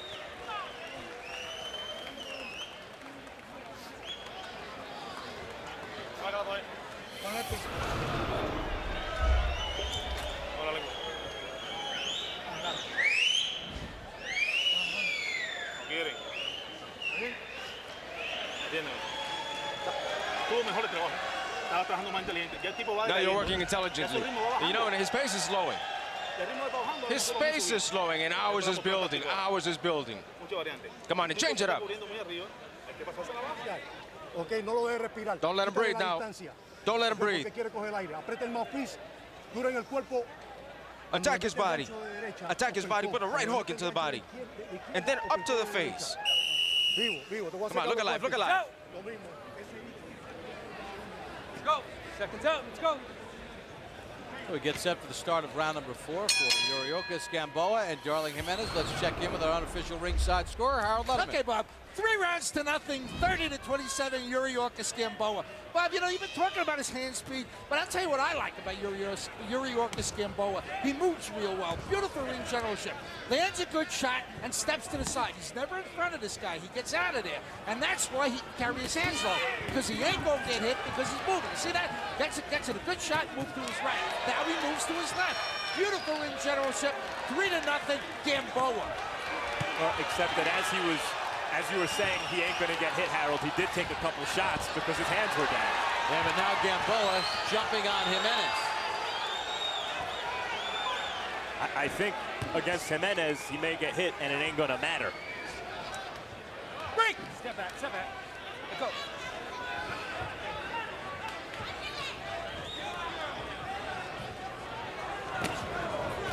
Right hand put Gamboa down. Got him on the ear. So it does matter. 5, 6, 7. You know, that's where that left hook came from. His corner was telling him about, and he threw it. Second time Gamboa has been knocked down in October of last year. Adolton de Jesus knocked him down in the 4th round. Still with his hands down, in spite of taking another hard shot after rising on not perfectly steady legs. Gamboa still doesn't have his hands up. Does the wise thing there and ties up Jimenez. It's one thing to be raw without a real amateur background, but Gamboa's among the most experienced amateurs ever. Hands are free, hands are free. But in a lot of ways, it's such a different game. The white portion of the gloves and the headgear and the constant interference by the referee. Here they make you fight. Left hand to the chin caught the attention of Gamboa. Gamboa shoots a right hand back. Good thing about Gamboa is very poised, very relaxed. Doesn't seem like these punches are affecting him too tough. And he's still doing the same thing. I would love him to keep his hands a bit higher because you don't want to get caught with no silly shot out there. And when a man's still in front of you and throwing heavy punches, you never know if one of those punches may land. So don't want that to happen. So Gamboa needs to keep his hands a little bit higher. One thing I did notice about 20 seconds ago, Gamboa threw a left hook that was appreciably slower than punches he's thrown at other parts of this fight.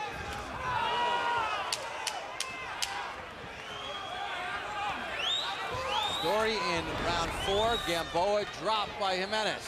Go, break! Step back, step back. Tie!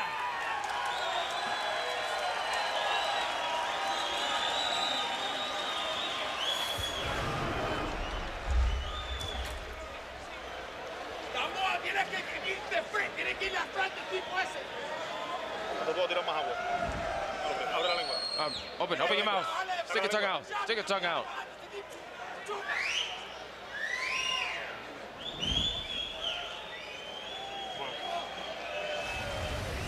And here we see the knockdown. Gamboa, oh yes, being a bit wide with that left hook, and Jimenez throws that straight right hand down the pipe and catches him.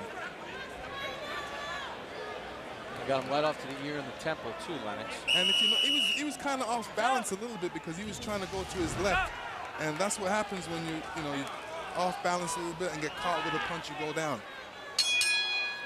Jimenez landed 12 of 32 power shots, but the most telling, that right hand that dropped Gamboa. And the 4th.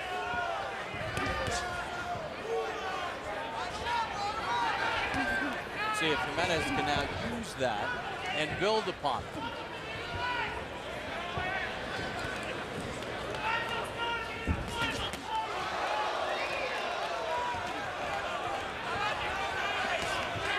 Gamboa's trying to keep his hands up. It doesn't seem natural to him as he steps in with a combination, shoots a right hand.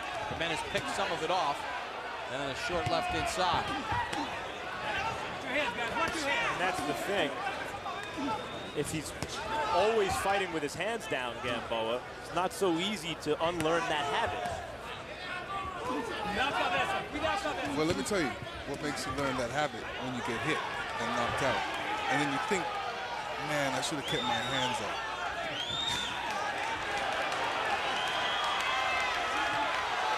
Gamboa shoots a right hand.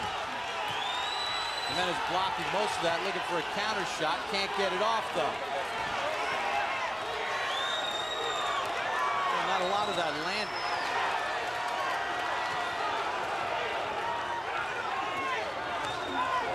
Gamboa is saying, let me put Jimenez against the ropes and see how he reacts to that. I'm going to put a little pressure on him and push him back. Looks like Gamboa is trying to reassert his physical superiority. But even as he does so, he's making the same mistake with his hands down low and is still susceptible as a result to one of those Jimenez counter punches. Let me tell you a vital mistake that he's making. After he throws that 4-punch combination, he puts his hands down. Now, most guys usually wait till you finish you throw that combination, then they usually answer with their combination. So he has to really be careful of that one. And it does seem like he can't keep his hands up. But is that part of that long, amateur, white portion of the glove? Pop, pop, pop, pop, pop, get away, put your hands down, regroup, pop, pop, pop, pop, pop, get points? Yes. With a little computer? Yes, it is. You know, when you've had 400 amateur fights, these are the things, these are the bad habits that occur in your career. That when you turn professional, you need to get rid of. With that said, according to CompuBox, you see the connects in the round. Gamboa has thrown 44 more punches than Jimenez in the round to this point. And you see that Gamboa is multi-dimensional. He can attack, he can move side to side, he can slip punches and counter punch. He is a dynamic fighter, even when he's looking less than his best. But he did stabilize things in round 5. He reasserted his turf.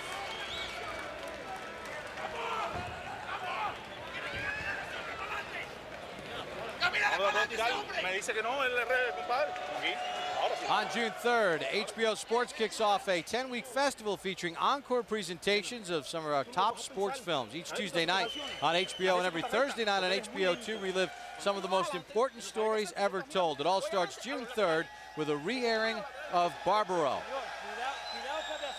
On June the 11th, it's the premiere of the golf documentary Back Nine at Cherry Hills, the legends of the 1960 U.S. Open.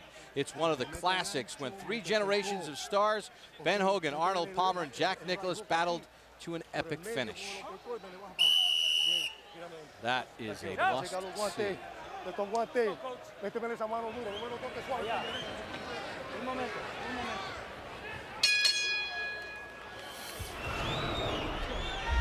Round 6 begins for Yuriorkis Gamboa and Darling Jimenez. Jimenez dropped Gamboa in round number 4.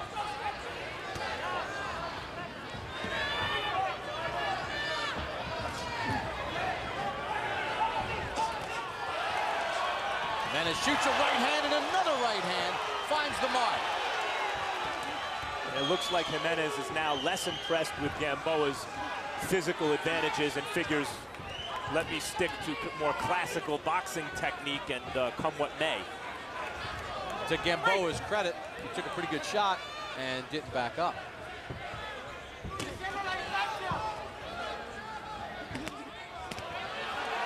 Jimenez felt the second half of this fight would be different, be able to slow Gamboa down. Will that happen? Said he was going to do that by working the body early in the fight. He tried. I don't think he had a whole lot of success to the body. But right now, Gamboa looks like a guy who's taking some shots in the body. A little looser, a little sloppier.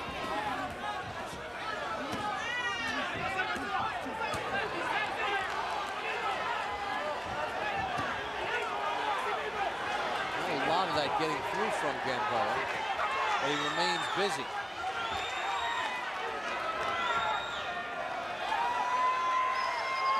See, Gamboa put him right against the ropes because that's where he wanted him, so he can throw some combinations. Now, after he throws the combination, he better keep his hands up because he's always in trouble. And when a guy's against the rope, he's dangerous because he wants to spring off that rope with a powerful punch. Jimenez tried to hook to the body. That was low. He's being cautioned for that by Russell Mora.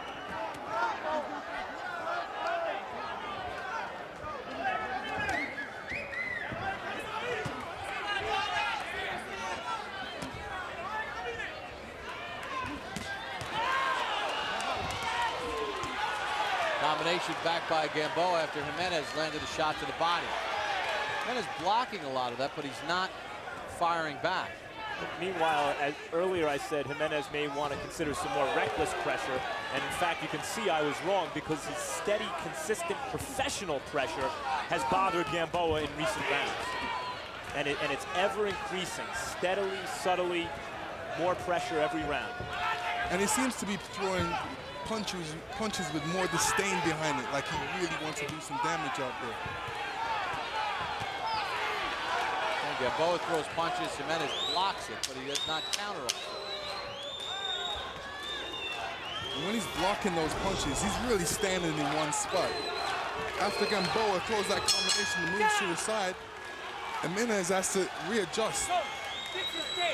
I got it. Óyeme bien.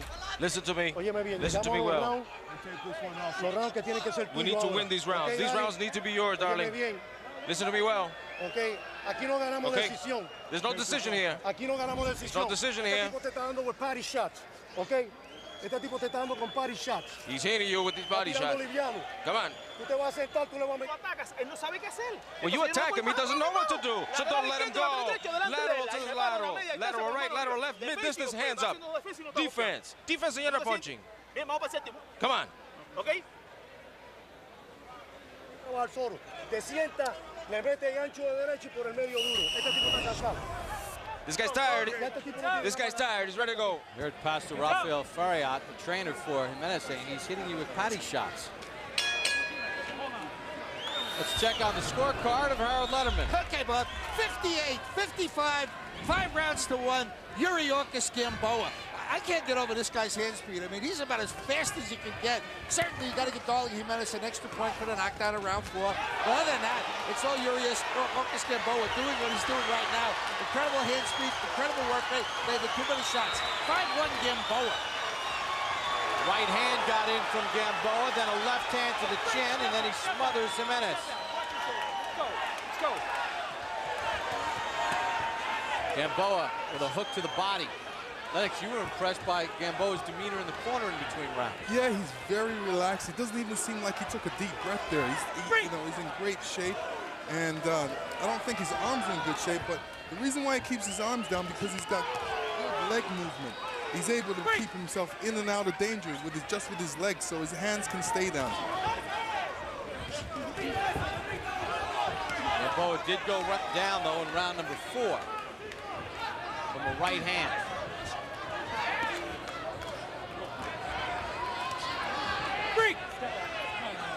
Not back here. No, let's go.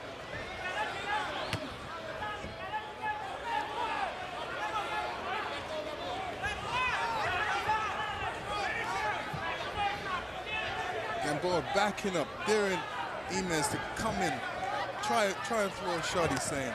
He's just waiting to counterpunch. Short right hand to the inside for Jimenez. Jimenez is outgunned, but you can imagine a fighter like Jimenez. In this fight, of course, the outcome is still in the balance. You saw Gamboa hurt earlier, but a fighter like Jimenez, a little more hand speed, a little more punching power. And I'm describing a very good fighter, but there are some out there like Juan Manuel Marquez, Jorge Linares. A guy like that would be very, very difficult for Gamboa to beat, I think, at this stage of Gamboa's career. That is not a knockdown. Jimenez is off balance and Gamboa pushed him down.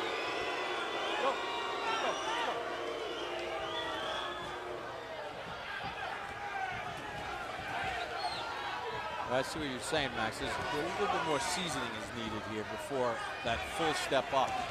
Well, you know, this is what he's doing. He's gaining the experience. You need to go through the fights to gain the experience before you take that step up.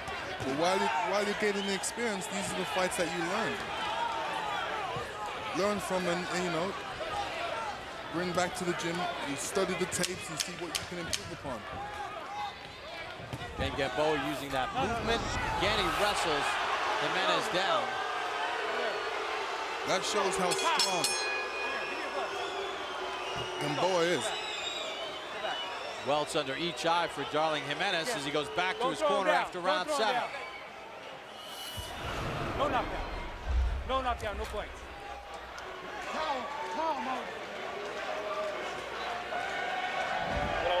Open your mouth, open your mouth. Atiéndame. Está muy bien el trabajo ahora. No debes ir seguir yendo más atrás. Es en la media, ahí mismo con los pasos laterales izquierdos y a la derecha. Is Gamboa throwing a multitude of punches from all different angles. Good combinations. Perpetual motion. Doesn't land a whole heap of shots, but he does throw a lot. After going down in round number 4, Gamboa has really stabilized things against Darling Jimenez, using that athleticism and foot speed as we begin round number 8.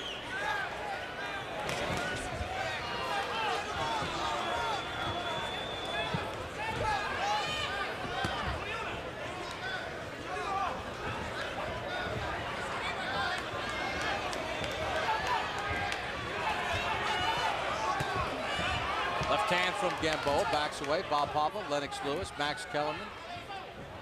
Harold Letterman ringside here in Prim, Nevada. Yuriorkis Gamboa, the Cuban Olympic gold medalist from the 2004 games against Darling Jimenez. Jimenez, 28 years of age, fighting out of New York City. Talented amateur in his own right. Dropped Gamboa in the 4th round. Other than that, Gamboa's been able to control it with his speed, quickness, and elusiveness. And there's a lot to like with Gamboa. That's obvious. The athleticism, especially, that encompasses the hand and foot speed, the punching power, the ability to punch in combinations. Then he has the fantastic amateur background. But the cyclone of Guantanamo has been reduced to a tropical storm here, I think. Well, you can see the conditioning that Gamboa has. Lennox, he's never been past 6 rounds until tonight. And as you had noted in between rounds, barely breathing as he puts numerous punches together again. Puts another 3-punch combination and then dips away. Shoots an uppercut on the inside. Showing great reflexes right there.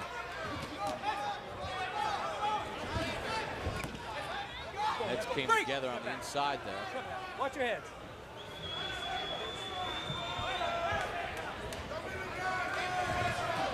Alex, what can Jimenez do here to try to make something happen for himself right now? He's just got to, you know, keep the pressure on, steady pressure, and throw some real hard punches in there and combinations. I mean, try and catch him. And I think one thing that will really help him is that jab to the middle section. Like that right hand there? Good right hand. Just keep on throwing. Gamboa kind of shaked his head in disdain like no problem, and then he throws about 6 punches. Jimenez needs to fight with more urgency. There's only 2 more rounds left, so he needs to go out there and, you know, try and connect with that left hook that his trainer's been telling him to do. You know, but start everything off with a jab. You know, if his head's not there, hit him to the body, hit him to the chest, hit him where his body's still. Jimenez missed with that right hand, and then Gamboa ties him up.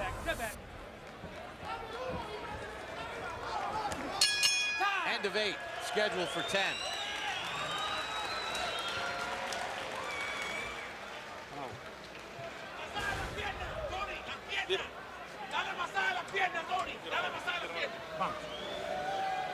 ¿Cómo te sientes? Don't just throw the hook by itself.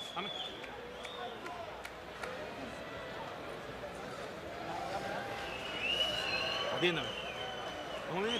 Yuri, no me golpees más en el aire. Come on, Yuri, what are we doing? Work it, work it. Those little punches, no. Settle in, stand your ground, throw the punches, and throw through. Come on, you're set, you're ready. Vuelve de nuevo. Respira hondo. 2 rounds. 2 rounds. Tú tienes que noquearte a ti. Come on, you gotta knock this guy. You gotta knock this guy. Use the punch. And here we're gonna see an uppercut from Gamboa. Straight up. Seconds out. Go, coach. Go, coach. Seconds out. Right on the chin. Good shot. Even as Jimenez was trying to be defensive, he ate the uppercut. The only problem about defensive aspect about it is his hands were far apart. He allowed room for that uppercut to come through his glove. Start round number 9. Jimenez missing with that combination to start the round.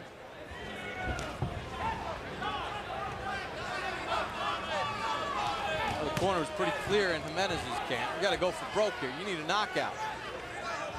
Puts a combination together, snaps back the head of Gamboa. Gamboa comes right back at Jimenez.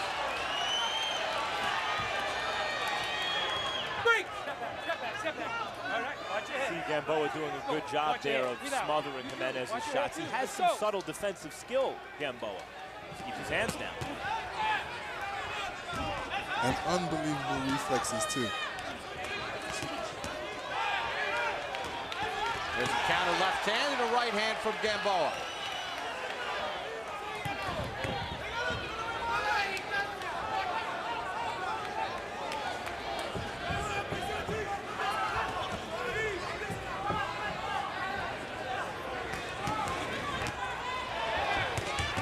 Jimenez reached, Gamboa got in the pocket, fired off the combination. Touches him with the left hand.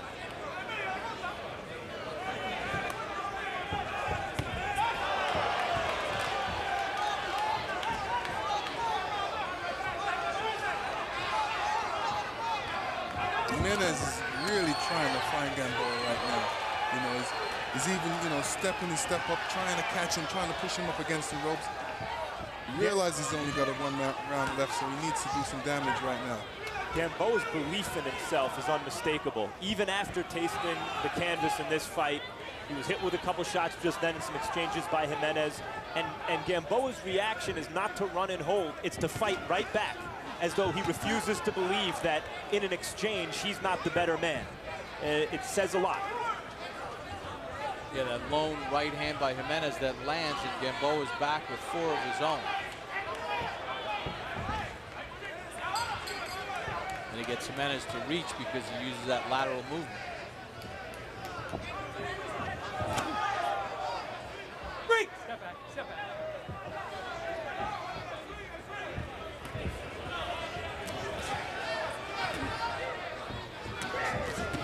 Good left hand by Gamboa. Pushes Jimenez back against the ropes. Let him go, let him go.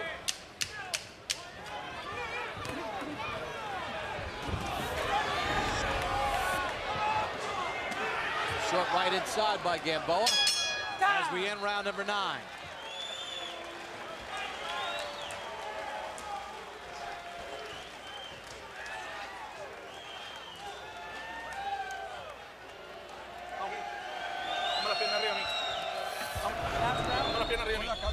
Bring your legs up. Bring your legs up on me. Half round. Open your mouth.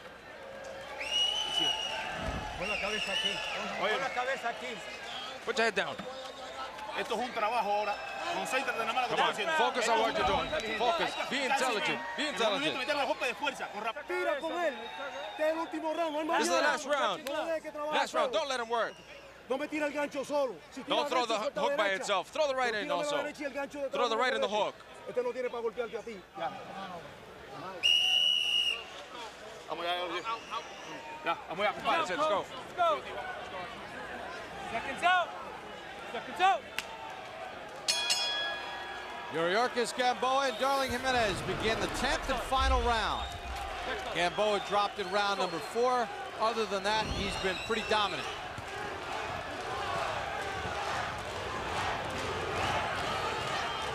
Gamboa comes out on the attack. Jimenez can't stem the tide. Gamboa just putting his punches together. Jimenez can't find the counter shot as they get tied up in the corner. Senor, no, let's go. That looked to me like 30 seconds of non-stop punching right there by Gamboa. Let's go, break! Step back. Okay. Let's go, let's go.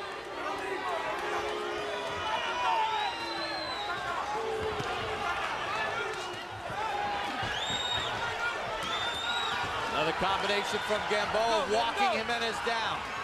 Taps him to the body. And Jimenez is supposed to be the one throwing the punches and trying to win this fight and trying to knock out Gamboa. But he's elected to turn offense, and Gamboa is taking this fight away from him, especially this last round. Almost like Jimenez says, okay, I'm going to counter off this, and he just can't. You know, Gamboa threw so much punches. He worked for about a minute and a half there, throwing non-stop punches. According to CompuBox, he's thrown over 350 more punches to this point in the fight than Jimenez. Spread out over 9.5 rounds. Let's go.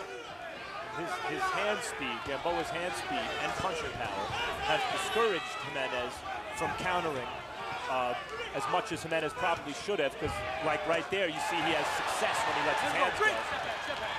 Gamboa's there to be hit when Gamboa's on the attack, which is most of the time. He's usually attacking.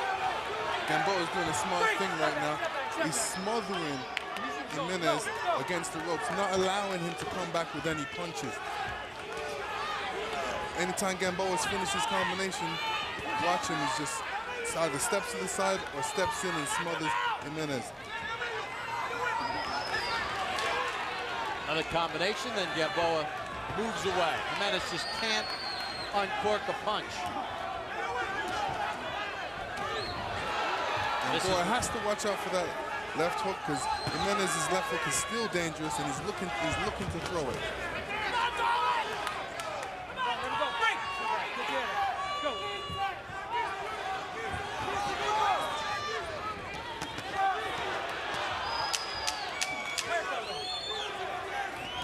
Final seconds of the fight. Gamboa with a left hand. Jimenez just doesn't have enough to deal with the speed and athleticism of Yuriorkis Gamboa. They punch to an embrace.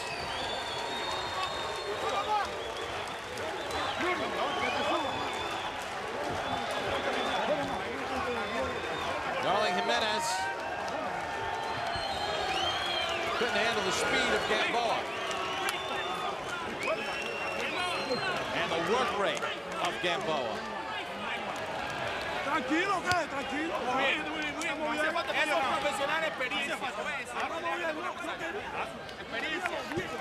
So this fight will go to the scorecards.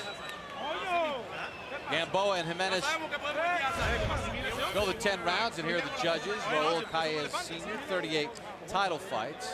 Calzaghe's decision over Kessler. He had it easily for Calzaghe. Patricia Jarman, 67 title fights. Taylor's decision over Hopkins in the second fight. She had it for Taylor, 115-113. And Dalby Shirley, 97 title fights. These are experienced judges. Had Uma's decision over Rubio. Had Rubio, 114-113. These are three judges with a lot of experience. Take a look at Harold Letterman's unofficial scorecard in this fight. And a fight in which Gamboa controlled the entire action, 98-91. I don't think you can really argue that. 10-8 round for Jimenez in round 4. That was the round that Jimenez did drop Gamboa with that right hand to the ear. Other than that, it was pure Gamboa in this fight. Got to look at Gamboa in his 10th pro fight. Well, let's see how the judges had it scored. We set it up to our ring announcer, Michael Buffer. Ladies and gentlemen, we go to the scorecards. Raul Calles and Patricia Morse-Jarman, 97-92. Dalby Shirley, 99-91. All to the winner by unanimous decision. Still undefeated, El Ciclón de Guantánamo, Yuriorkis Gamboa.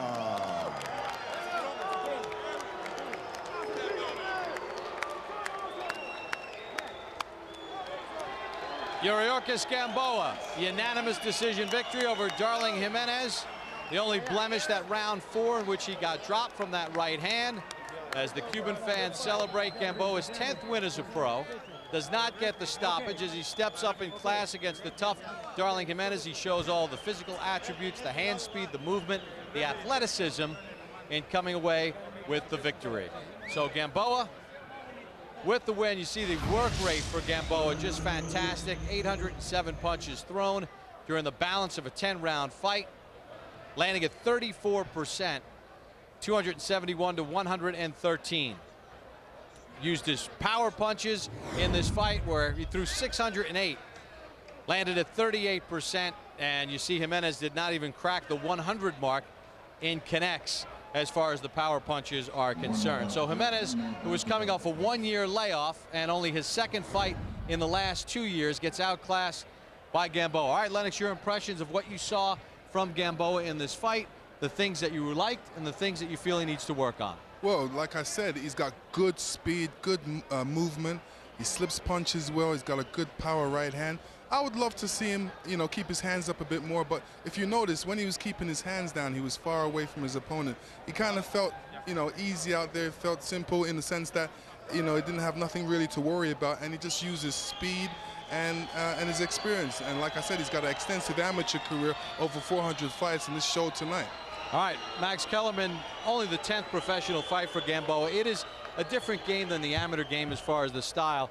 Your impressions of what you saw out of Gamboa against a game Darling Jimenez, and your overall impressions of what we saw here this evening with Kirkland getting a first-round stoppage and Angulo stopping Gutierrez in round number 5. Angulo is quite good, as we saw, overcoming Gutierrez. James Kirkland, just let me know when he's fighting, because I'm watching. About Gamboa, I was expecting a star-is-born kind of performance tonight against a good but not spectacular opponent in Jimenez. What we saw was a potential star really still in a gestation period here. It's unmistakable what you're looking at in terms of the potential with Gamboa. It's the same kind of feeling you get when you watch Andre Berto. This is a superior athlete with real amateur pedigree.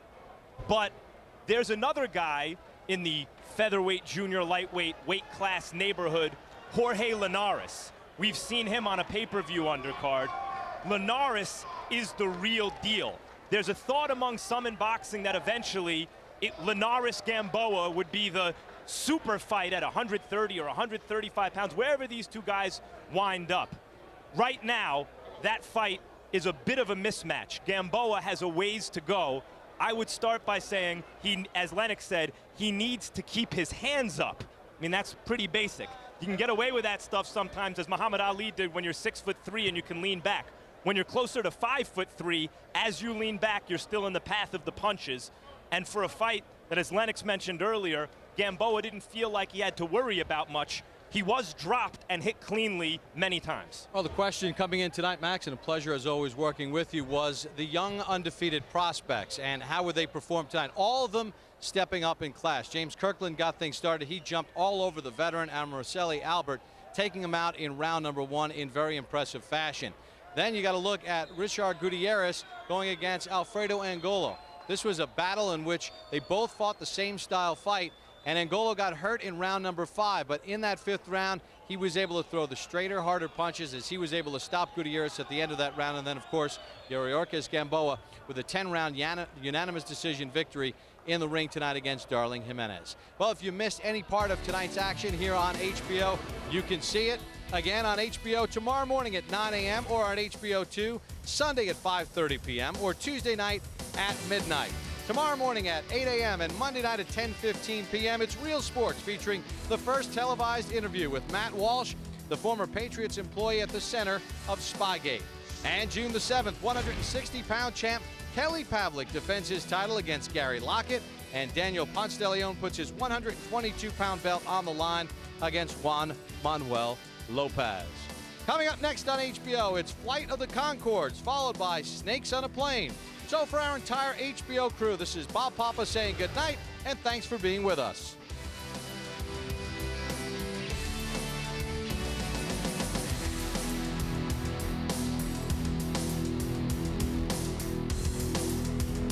This has been a presentation of HBO Sports.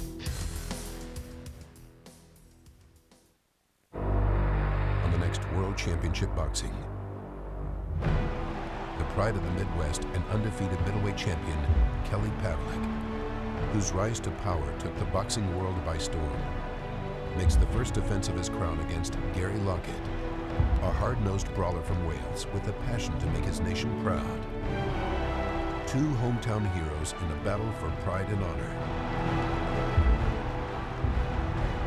Plus, Mexican junior featherweight champ Daniel Ponce de Leon duels Puerto Rico's undefeated Juan Manuel Lopez.